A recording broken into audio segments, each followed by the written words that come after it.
représentant un tressage en osier et dont le sommet symbolise une fleur de lotus. La tour d'Al Ghazira est située sur l'île du même nom, située dans le quartier résidentiel de Zamalek au Caire.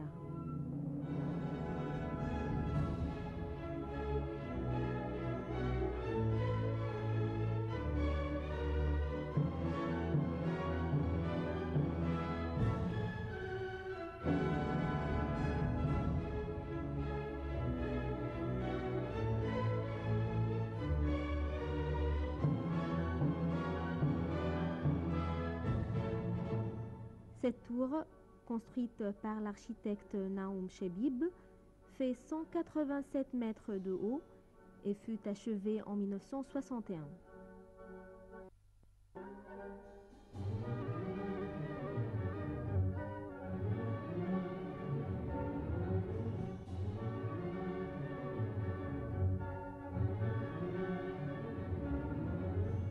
Au sommet, une salle de restaurant rotative qui effectue un tour complet en 20 minutes et permet une vue panoramique vers tous les horizons du Caire. On aperçoit ainsi, à l'ouest de l'autre côté du pont du 6 octobre sur le Nil, le musée égyptien. À l'opposé, les pyramides sur le plateau de Gizeh. Au pied nord de la tour, le club d'Al Ghazira avec piscine, terrain de tennis et terrain de football. À environ 300 mètres au sud de l'île, les bâtiments de l'Opéra du Caire, construits en 1988 avec un financement du Japon et inauguré en 1993. Bon, voilà, nous avons ici donc la tour du Caire, Borg El Ghazira.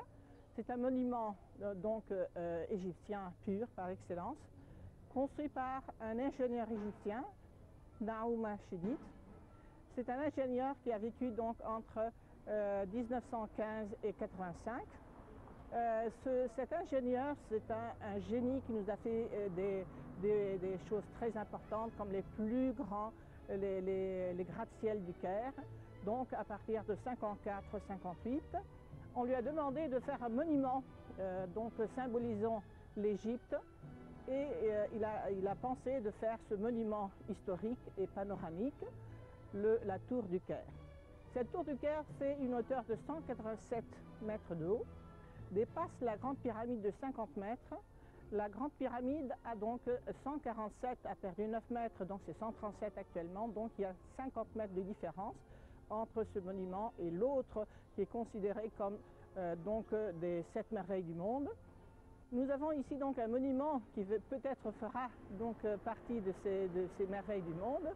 C'est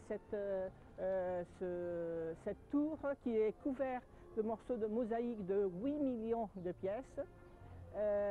Donc l'ingénieur Naouma, il a fait d'autres choses, mais il nous a fait quand même ce monument en forme de panier tressé se terminant par une fleur de lotus, symbole de l'Égypte ancienne. L'ingénieur Naouma aussi, il nous avait fait le bâtiment de El Ahram. C'est un très grand ingénieur. Malheureusement, il nous a quittés dans les années 60 pour le Canada et il était décédé au Canada en 85. Ce bâtiment, encore une fois, il était fait en béton, couvert de mosaïque, et l'entrée est faite par une pierre égyptienne, c'est le granit, tout couvert de granit, les marches aussi en granit. C'est une pierre égyptienne qui vient donc de la carrière d'Assouan. Oubliez de vous dire que ce monument a été commandé à l'époque de Nasser, en 1954. Le travail a été interrompu entre 1956 et 1959 à cause de la guerre. Repris donc en 1959 et terminé en 1961, inauguré à l'époque de Nasser.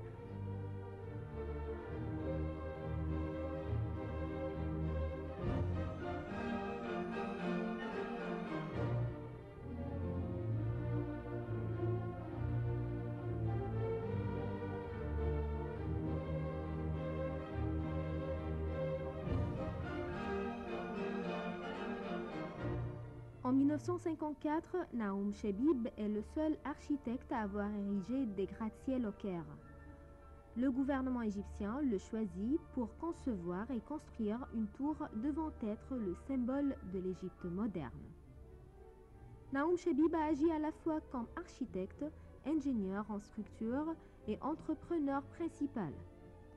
Les travaux ont commencé en 1954, mais en raison de la crise du Suez, ils ont été interrompus pendant près de 3 ans, de 1956 à 1959. L'inauguration officielle de la tour a eu lieu le 11 avril 1961. D'une hauteur de 187 mètres et d'un diamètre de 14 mètres, la tour du Caire était à cette époque l'une des tours en béton armé les plus hautes au monde. La tour est située sur l'île de Gezira au centre du Caire. Ce monument touristique sert à la fois de tour d'observation et de tour de télécommunication. Il y a 2 étages pour la tour du Caire, et un étage qui est donc fermé comme celle-là donc, et c'est un restaurant tournant. Pendant 20 minutes, on peut faire tout le tour du Caire, donc de l'est à l'ouest, le nord, etc. Et donc le 2e étage, on va le voir tout à l'heure avec la vue panoramique.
La tour du Caire se caractérise par la pureté et la simplicité de ses lignes, ainsi que par l'authenticité des matériaux bruts utilisés.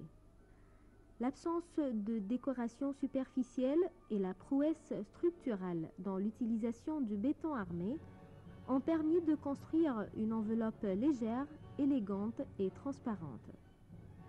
La structure de la tour est constituée d'un corps central en béton armé, de 4 colonnes périphériques et de plateformes réparties sur toute la hauteur.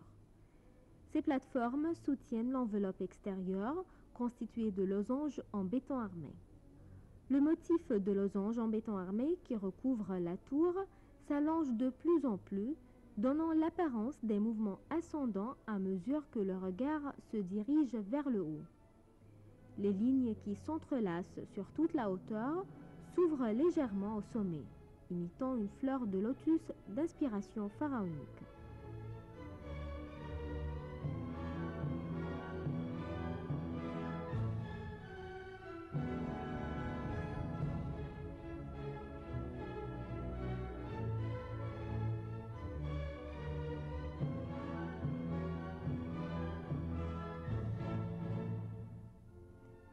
De petites mosaïques recouvrent les surfaces extérieures de la tour sur toute sa hauteur. Ce revêtement de mosaïque a été sélectionné pour son apparence et sa résistance aux intempéries.